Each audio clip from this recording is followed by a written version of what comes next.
so that these investments that we're making in our road sector would last for a lifetime. We are not going to waste taxpayers' money repairing these roads only for people who want to make as much money as possible to load 120 tons on a road and destroy that road within a short time.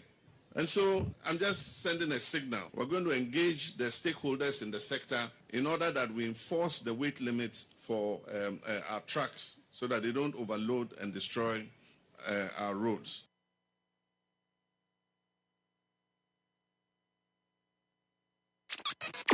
EpaHoaDaben ti sinupi na nokre eye baako pe.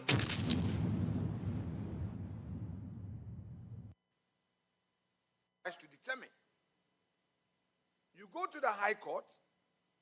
The High Court, the matter is before the High Court. There is no hurry to determine it. You leave it in abeyance. Then my Lord Puaman is in a hurry to sign, quote unquote, the death warrant of his colleague. What my Lord Puaman forgot is that when he was nominated as a Supreme Court judge, there were matters against him at the General Legal Council, Parliament. Some people petitioned Parliament that because the matter has not been determined, we should stop the hearing. But Honorable Ketiamo prevailed on colleagues, though he was in opposition, and said, no, there must be fairness. The man has been nominated. We as Parliament, we have vetted him. We have to be fair and not say that because somebody is doing this against him, that should stop Parliament. So we have to be fair. People must always think about tomorrow. A certain precedent is being set that blots the beautiful democracy we otherwise have. So now, my Lord Bafuboni is now being nominated. A matter is pending in the Ghanaian court and also at the ECOWAS court. The ECOWAS court, there was an interim relief. As we speak, the Attorney General has not filed a process to respond to the substantive matter. At least through the press release that was put out by Her Ladyship Justice, the Chief Justice. She is a plaintiff in the matter at the ECOWAS court. So we must ask ourselves, what do we want to achieve?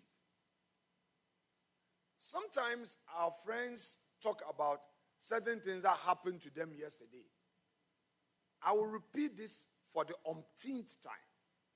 This, you do me, I do you. Oh, it happened yesterday, it must happen today. To what end? So that, for the sake of argument, if you succeed in finally kicking out this innocent woman who all her life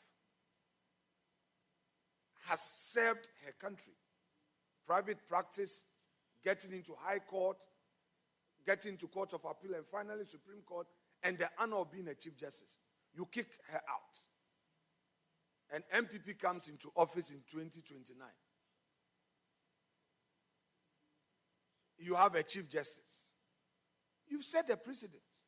But must we, the political leaders, subject ourselves to these? No. We can do better.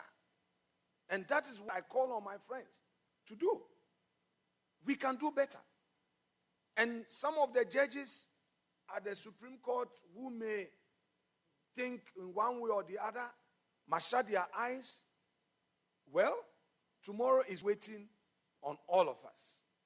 Today we hear that some high court judges who were to be sworn in, there was a postponement of the swearing in, and now some have been told that for circumstances beyond control, your appointment has been withdrawn. How sad. How sad. So let's be careful with this reset. The reset must be positive. The reset must be positive. Let's be careful how this reset is being managed, because there is always a tomorrow. There is always a tomorrow. We need to manage how we want to go about things. So, Mr. Kweku Sechidansu, correct? I got your name correct? We have preliminary